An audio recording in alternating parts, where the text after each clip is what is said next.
So you have two options, right? We have one option is to cancel the contract as it's been violated, or you enforce it because the contract has been violated. And what needs to be understood is that it was not us that violated the contract.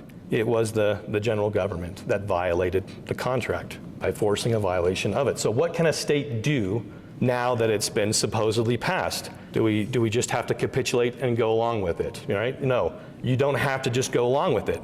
That's what the founding fathers said with the Kentucky and Virginia resolutions and other examples of nullification. You just say, no, we're not going to go along with it. It's a violation of the contract, and so it's null and void, and we're just not going to do it. But there are an option, that you don't have to leave the Union, that you can actually start to enforce the Constitution, and that is another option that can be done. We'll get into that. So what a state can do, you have James Madison in Federalist 46. What he said, right, this is an argument you had Patrick Henry, who is also what was considered an anti-federalist, saying we were giving too much power to the general government.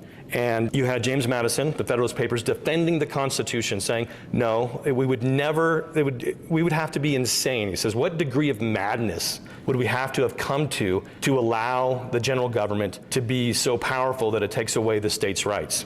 And so he says, so in Federalist 46, he goes through and he lists the things that can be done for an individual state to withstand the unconstitutional actions of the federal government. He says that the means of opposition to the federal government going beyond its bounds are powerful and at hand. So he's like, it shouldn't be a difficult thing. These tools that we have, they are powerful tools, and they're right next to us. We can grab them anytime we want to. He says, to the disquietude of the people, their repugnance, and perhaps refusal to cooperate with the officers of the Union, the frowns of the executive magistracy of the state, the embarrassment created by legislative devices, which would often be added on such occasions, would oppose in any state difficulties not to be despised. A correspondence would be opened. Plans of resistance would be concerted.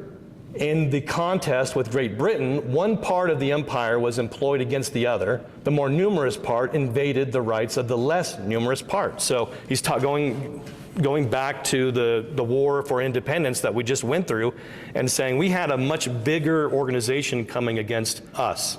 And then he's saying now that, no, we have a much bigger thing. He says, what would be the contest in the case we are supposing? Who would be the parties? A few representatives of the people would be opposed to the people themselves. So he's saying it would be the exact opposite. So it would be much easier because we'd have more people opposing a smaller group of people. And so it would be much easier for us to oppose the government if they went beyond its bounds in the Constitution in this scenario. So I want to break this down also into more modern tongues. So we can, disquietude is not really a word that's used very often today, at least in the circles I run around with. Or, repugnance, I think that the meaning of that has changed a little bit as well. So I want to just talk about those meanings, and that will help us to understand what it is our duty is, or what are the things that we can do when the government goes beyond its contract. So talking about disquietude. Oh, I'm sorry. With this, just kind of breaking down what it is that James Madison said in Federalist 46, he says, the disquietude of the people's repugnance, and the refusal to cooperate with the officers of the Union. So these are the tools that we have at hand to be able to resist when the contract is being violated. So now we look at the definitions of these words. Disquietude, we go to the dictionary of the time, Samuel Johnson's dictionary. That was what the founding fathers would have used. And it says that it's uneasiness, anxiety, disturbance, want of tranquility. So essentially no peace until the tyrants retreat. So that's what we're supposed to do, is, according to James Madison, is that we are to have no peace. We are to be full of disturbances and want of tranquility until they back off. So that's what disquietude means. We are to be constantly going after them. Somebody talks about, one topic, and we just bring it right back. We say, no, we're talking about the violation of the contract. And then something else comes up again. We're like, no, we're talking about the violation of the contract. How about repugnance? Today, the word means, in most people's minds, at least in my mind, it's ugly, it's gross, right? But that's not what he meant there in the context of 46. In Federalist 46, disquietude means something completely different, but I am getting ahead of myself again, and I'm going to get some more background on how the Founding Fathers were full of disquietude, how they were full of disturbances leading up to the War for Independence. We have a 10-year period, 1766 to 1776. There were more than 70 recorded incidents of tarring and feathering by colonists against government officials. Okay, just right there. Today, can you imagine the way that our population is today? If a single politician was tarred and feathered by the populace, what would the response be? Right? The Founding Fathers were of a different breed than we are today.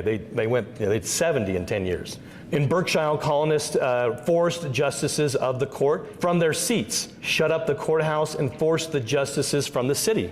So they just ran everybody out of town that was going to be enforcing the tyrannical acts of the crown. Another thing that they did, they said outside of Boston, colonists went to the home of another judge and fired shots into his house, forcing him out of the city. So again, you can just imagine what that would be like today because of the way that our culture is, that this would be seen as unacceptable. But the Founding Fathers said, no, this is how we behave to be able to get government back under control. This is something that most people in America believe that they support the Founding Fathers. They love what the colonists did to be able to gather independence. But when we say, let's be like them, they're like, wait, hold on a second. That's a little extreme to be like the Founding Fathers, as much as we like to respect them. But this is what they said was the solution to an out-of-control government. Again, in 1774, the Attorney General's house had windows broken and other damage, forcing him to flee the city to Cambridge, Massachusetts. Lieutenant Governor had his house ransacked by colonists and was forced to resign and flee to Boston for safety.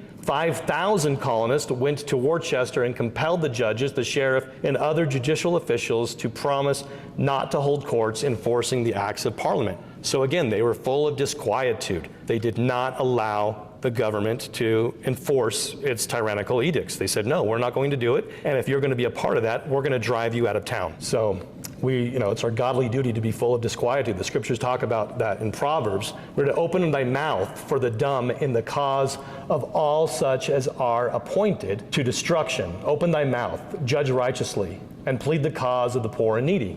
And then in the Doctrine and Covenants, section 123, the Lord says, also, it is an imperative duty that we owe to all the rising generation and to all the pure in heart, that we should waste and wear out our lives in bringing to light all the hidden things of darkness, wherein we know them. So we're told to be full of disquietudeness. We're supposed to waste and wear out our lives in exposing what's going on. The Lord says that we're wearing out our life. Like when we wear out something, it's something that is used up because it's not hidden away. It's something that is regularly used. And so we are told to be full of disquietude to expose the evil that is going on and so that good may prevail. So go to repugnance. What we think today and what it was back then, repugnance was just disobedient. It wasn't something that was stinky or ugly. If you were repugnant, it meant that you were going to resist what was going on. You just don't do it.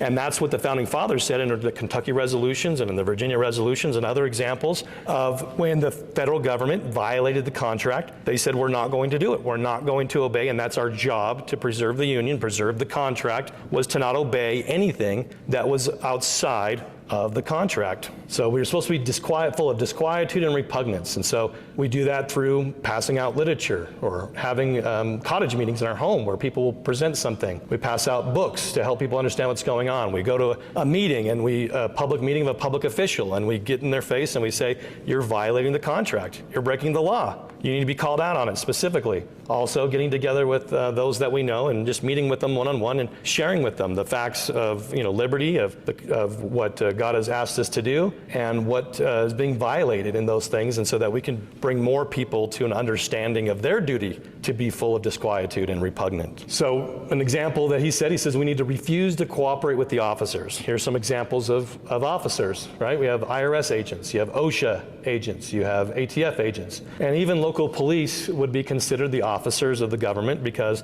of course, they are enforcing the tyranny and they are funded by the federal government, and so they are considered officers of the federal government that you would not cooperate with when they are sent to enforce these illegal edicts that violate the contract. So I want to be more general, right? Just like when we say that we shouldn't obey things that violate the contract, doesn't mean we can just go down I-15 and do a bunch of donuts. We don't just break the law just because the government said you should do it. right? There's wisdom in things that you do. And so we don't, just because a government agent wants to ask for your help in finding out what's going on with something, then we have to say, okay, is it reasonable, right? If somebody has actually murdered someone, then we should help catch the murderer, because murder is wrong. But we see these agencies, they are illegal, they shouldn't exist in the first place, and so we don't cooperate with an agent of an agency that is illegal in the first place. But let's give some specific examples of what I mean of not cooperating, refusing to cooperating with the officers. We have here, I don't know if you guys remember, this was back in 2003 here in Utah. You had a 12-year-old that was diagnosed with cancer, and his parents didn't want to give him chemotherapy treatment. But that's illegal in the state of Utah. You are compelled to treat your minor with what the state says you must treat them with for that disease. And they didn't want to do that, and so they fled the state. They left to go to Idaho so that they could get the treatment that they wanted for their child instead of the one that the state wanted. So if somebody came to me, I knew this family and they wanted my help in finding them, I absolutely would refuse to cooperate with that officer.